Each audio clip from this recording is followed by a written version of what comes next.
नमस्कार, मैं GRS news के लिए गिरीश चक्रवाल। आज के इस ब्लॉग में मैं बात करने वाला हूं,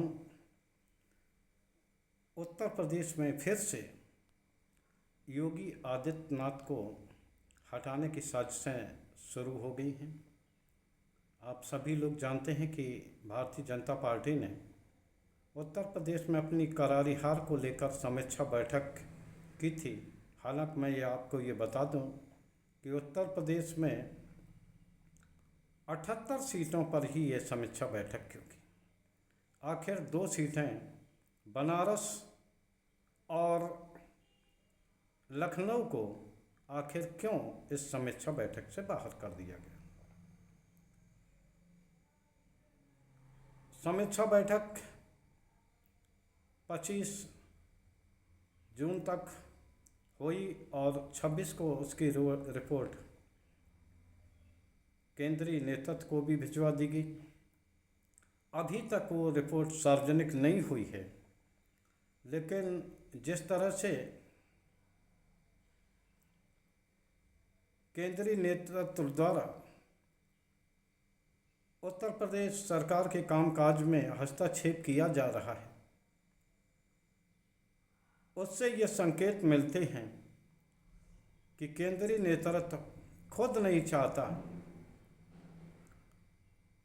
कि उत्तर प्रदेश की सरकार निर्बाध रूप से कार्य कर सके। आप सभी लोग जानते हैं कि नीट पेपर लीक घोटाले में ओम प्रकाश राजभर की पार्टी के विधायक बेंदी राम का नाम आया था। उस संबंध में ओम प्रकाश राजभर का भी एक वीडियो सार्वजनिक हुआ था कि आपको एडमिट कार्ड मिले, कॉल लेटर मिले तो एक फ़ोन करना, आपकी नौकरी पक्की हो जाएगी।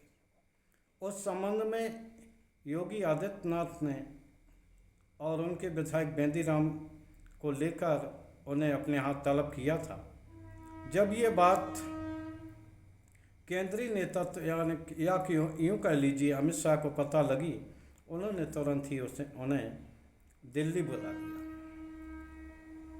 अब आप सभी लोग जानते हैं कि शाह और योगी के मध्य इतनी खटपट चल रही है कि उत्तर प्रदेश का पूरा सिस्टम, पूरा प्रशासन, यहाँ तक कि पुलिस फोर्स तक विभिन्न ढर्रों में बटी हुई है, विभिन्न खांचों में बटी हुई है। तो ओम प्रकाश राजभर योगी आदित्यनाथ के पास न आकर सीधे दिल्ली पहुँचे। क्या उनकी दिल्ली से बात हुई, इस बात की जानकारी तो सार्वजनिक नहीं हुई, लेकिन अनुप्रिया पटेल जो कि केंद्रीय मंत्री हैं और एनडीए गठबंधन की सहयोगी अपना दल की सर्वे सर्वा हैं वो, तो उन्होंने एक पत्र योगी आदित्यनाथ जी को लिखा है, जिसमें कि लेटरल एंट्री में, जो कि आप सभी लोग जानते हैं कि साक्षात्कार के जरिए जो जगह भरी जाती हैं, तो उन जगहों पर भरने में आरक्षण नियम का पालन न होने, पिछड़ों, अनुसूचित जात, जनजात का प्रतिनिधित्व न करने का आरोप लगाया। उन्होंने इस संबंध में प्रधानमंत्री की तारीफ की। उन्होंने इन उक्त वर्गों को आरक्षण देने के लिए काफ़ी प्रयास किए हैं, और जबकि योगी आदित्यनाथ के शासन पर उन्हें सवालिया निशान लगाए। आप सभी लोग जानते हैं कि अब की बार अनुप्रिया पटेल के, जिनके कि 2 सांसद उत्तर प्रदेश में हुआ करते थे, अब की बार वो बमुश्किल अकेले किस प्रकार जीती हैं, ये कि बात किसी से छिपी नहीं है। तो वो तलखी भी रही होगी, और उन्होंने पिछड़ों और इसका लेटरल एंट्री में, जो कि साक्षात्कार के जरिए होती है, उस पर सवालिया निशान उठाए। निश्चित तौर पर केंद्रीय मंत्री होने के नाते उनको तो सवाल प्रधानमंत्री मोदी पर उठाना चाहिए, क्योंकि वे कम से कम यही जानकारी कर लें कि तमाम विश्वविद्यालय में कितने कुलपति पिछड़े वर्ग, अनुसूचित जात, अनुसूचित जनजाति के हैं, कितने प्रोफेसर विभिन्न इस आरक्षित वर्ग के हैं, और कितने सचिव ऐसे हैं जो कि इन वर्गों से संबंधित हैं। तब ये माना जाता कि वास्तव में वो पिछड़े वर्ग और अनुसूचित जात जनजाति की हितैषी हैं।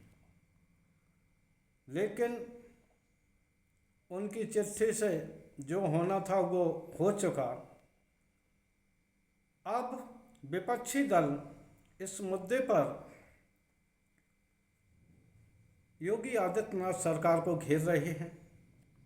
अखिलेश यादव हों, चंद्रशेखर रावण हों या मायावती हों, उन्होंने इस बात को लेकर योगी आदित्यनाथ सरकार पर वार किया है और उन्होंने इसके लिए दोषी ठहराया। अनुप्रिया पटेल अगर इस बात के लिए प्रधानमंत्री से सवाल करती कि आखिर केंद्र सरकार में ही 15 लाख से अधिक पद विभिन्न विभागों में खाली हैं, आखिर उन जगहों को भरा क्यों नहीं जा रहा है, तो ये माना जाता कि आप वास्तव में इस बात की हितैषी हैं। लेकिन अपनी कमियों को आप पिछड़े वर्ग, अनुसूचित जात, जनजाति के और आड़ लेकर ढकना चाहेंगी। आप ये क्यों नहीं देखती कि आपकी एक परिवारवादी पार्टी है और आपके परिजन ही उसमें बड़े बड़े पदों पर पदाधिकारी हैं।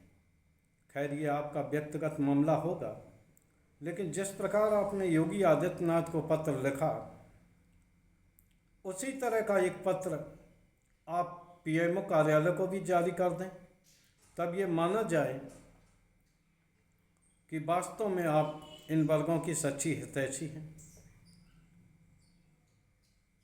आखिर किसी वर्ग को आरक्षण देने या किसी जात को शामिल करने के लिए कौन दोषी होता है?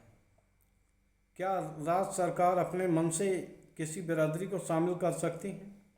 ये सब केंद्र सरकार के अंडर में है, तो क्यों नहीं आरक्षण को लेकर केंद्र सरकार को घेरा जाता है? और प्रधानमंत्री से मंत्री जी आप एक सवाल और पूछें कि जो पिछड़े वर्ग, अनुसूचित जात और जनजाति की आबादी जिनकी की गणना समयानुसार होना चाहिए था, 11 के आंकड़े आपने सार्वजनिक नहीं किए, 21 में होनी थी, आपने नहीं करा पाई जनगणना। अब जाति जनगणना के लिए भारतीय जनता पार्टी किस प्रकार का रवैया ले रही है, किसी से बात छिपी नहीं है। क्या आपने एक भी बार इस पर सवाल उठाया कि आखिर आप जाति जनगणना क्यों नहीं कराना चाहते? क्योंकि आपको डर है कि कहीं ऐसा ना हो कि वो आपकी पार्टी को ही तोड़ दें या कोई ईडी सीडी का डर दिखा के आपको सरेंडर करने के लिए मजबूर न कर दें।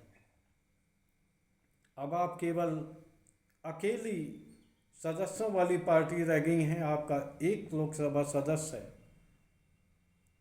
जिस प्रकार आपने मुख्यमंत्री पर सवाल किया, निश्चित तौर पर आपको एक दल के नेता होने के कारण अपनी राजनीति चमकाने और अपने सहयोगियों पर दबाव डालने का पूरा अधिकार है।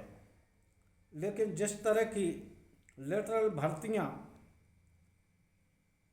केंद्रीय विभागों में हो रही हैं, उस बारे में आपका क्या कहना है?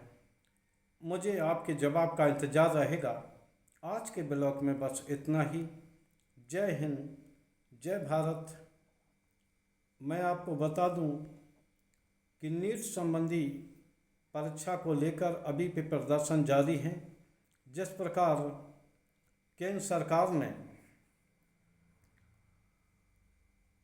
विभिन्न रद्द परीक्षाओं, नेट आदि की परीक्षाओं के लिए नई तिथियां घोषित की हैं, परीक्षार्थी और उनके परिजन भी मांग कर रहे हैं, नीट के जो प्रभावित छात्र हैं, कि नीट की परीक्षा को भी रद्द करके पुनः उनकी परीक्षा की डेट निर्धारित की जाए। क्या सरकार इस बात के लिए तैयार है? मुझे नहीं लगता, क्योंकि जो सरकार सदन में नीट के मामले की बहस नहीं कराना चाहती, वो नीट के मुद्दे पर कोई कड़ा निर्णय लेगी, इसकी संभावना ना के बराबर है। जिस प्रकार आज कांग्रेस के ने एक बड़ी कॉन्फ्रेंस की, जिसमें कि गुजरात के गोधरा डीसीपी का ही एक बयान आया कि इसके जांच के दौरान करोड़ों रुपया आरोपियों से मिले और तमाम ब्लैंक चेक मिले, तो निश्चित तौर पर नीट में घोटाला हुआ है, इस बात से इनकार नहीं है। कुछ आरोप राजनीतिक हो सकते हैं, लेकिन जहां 24-25 लाख छात्र प्रभावित हो रहे हों, केंद्र सरकार को इस पर जल्दी ही निर्णय लेना चाहिए और नीट की परीक्षा को खारिज करना चाहिए। जय हिंद, जय भारत।